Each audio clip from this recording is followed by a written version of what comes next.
अस्सलामु अलैकुम वरहमतुल्लाहि वबरकातुहू। नाज़रीन, मैं आपका मेज़बान हाफिज़ मोहम्मद फसीहुद्दीन मेदक और आप देख रहे हैं मेदक फास्ट न्यूज़। आइए डालते हैं आज की खबर पर एक नज़र। आज मेदक टाउन के एग्रीकल्चर मार्केट कमान के सामने भारतीय जनता पार्टी के ज़िला सदर मिस्टर गड्डम श्रीनिवास की क़ियादत में एक रास्ता रोको मुनाक़िद किया गया, जिसमें तेलंगाना रियासत हुकूमत की तरफ से एसएससी पेपर इफ्शा के मामले को लेकर बीजेपी कायदीन को निशाना बनाए जाने के खिलाफ एहतजाज किया गया। भारतीय जनता पार्टी के रियासती सदर करीमनगर के एमपी के खिलाफ शराब के मामलात से लोगों की तवज्जो हटाने के लिए 10वीं क्लास के सवालिया पर्चे के गैर कानूनी इफ्शा के खिलाफ कार्रवाई की जा रही है। रियासती हुकूमत को चाहिए कि सिटिंग जज से इस मामले की इंक्वायरी कराए और इस वाक़ये के ज़िम्मेदारों को सख्त से सख्त सज़ा दे। भारतीय जनता पार्टी के रियासती सदर बंडी संजय को फौरी तौर पर उन्होंने रिहा करने का मुतालबा किया।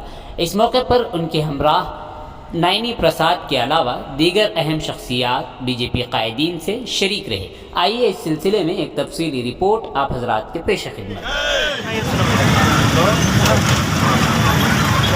ఇక్కడ తెలంగాణ రాష్ట్రంలో లీకేజీ ప్యాకేజీ ప్రశ్నాపత్రాలు లీకేజీ చేయిస్తూ దేశంలో ఉన్నటువంటి వివిధ పార్టీలకు ప్యాకేజీ పంపిస్తూ వివిధ పార్టీల మద్దతు కూడగొట్టుకోవడానికి తెలంగాణ రాష్ట్రంలో తెలంగాణ రాష్ట్ర ప్రజలని, తెలంగాణ రాష్ట్ర నిరుద్యోగులని, తెలంగాణ రాష్ట్ర కార్మికులను, తెలంగాణ రాష్ట్ర వ్యవసాయదారులను పీడించి మరి వాళ్ళను అన్యాయం చేస్తూ అక్కడ డబ్బులు దండుకొని ప్రశ్నాపత్రాలు అమ్ముకొని డబ్బులు వసూలు చేసుకుంటా దేశంలో ఉన్నటువంటి వివిధ లోకల్ పార్టీలకు ప్యాకేజీ ఇచ్చి ఇక్కడ తెలంగాణ రాష్ట్రంలో లిక్కర్మయం చేసి ఢిల్లీలో కూడా లిక్కర్ దందా చేసుకుంటూ తెలంగాణ రాష్ట్రాన్ని లిక్కర్ రాష్ట్రంగా చేసి భారతదేశాన్ని లిక్కర్ రాష్ట్రంగా చేస్తున్నటువంటి ఈ కల్వకుంట్ల కుటుంబానికి మేము బుద్ధి చెప్పబోతా ఉన్నాం.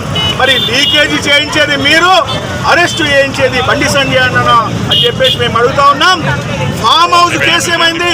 మొన్న మునుగోడు ఎలక్షన్ జరిగేటప్పుడు ఎలక్షన్లో భారతీయ జనతా పార్టీ గెలుస్తుందన్నటువంటి ఉద్దేశంతో మరి మీకు ఒక దురుద్దేశం పెట్టుకొని మరి మునుగోడులో బీజేపీ విజయం తథ్యం అని చెప్పేసి ఇంటెలిజెన్స్ వర్గాలు తెలియజేస్తున్నటువంటి సందర్భంలో మరి ఒక స్వామీజీని తీసుకొచ్చేసి మరి ఒక ఫామ్ హౌస్ కేసు పెట్టించేసి రాష్ట్ర ప్రజలందరి యొక్క మనసును దారి మళ్లించే ప్రయత్నం చేసినటువంటి ఈ కేసీఆర్ ఇక్కడ తెలంగాణ రాష్ట్రంలో ఈ ప్రశ్నాపత్రాల లీకేజీని మరి ఒకవైపు, అదేవిధంగా దేశంలో ప్యాకేజీ పంపిస్తున్నటువంటి ఈ టీఆర్ఎస్ మరి పార్టీ మీద దృష్టి మళ్లించడానికి మా రాష్ట్ర అధ్యక్షులు భారతీయ జనతా పార్టీ రాష్ట్ర రథసారథి కరీంనగర్ పార్లమెంట్ సభ్యులు పెద్దలు బండి సంజయ్ అన్న గారి మీద అక్రమ కేసు పెట్టి ఏవన్గా మరి అక్కడ చేసి మరి వారిని జైలుకు పంపించడం ఇది దురదృష్టం, ఇది బాధాకరం.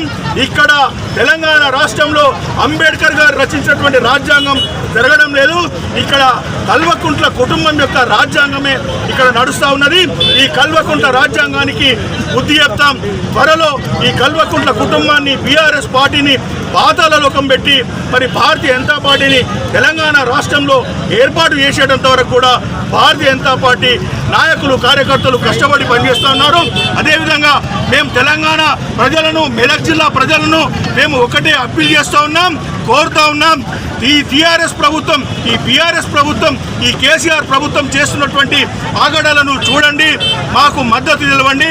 బండి సంజయ్ అన్న అక్రమ అరెస్ట్ ఏదైతున్నదో దీన్ని మీరందరూ కూడా ఖండించాల్సినటువంటి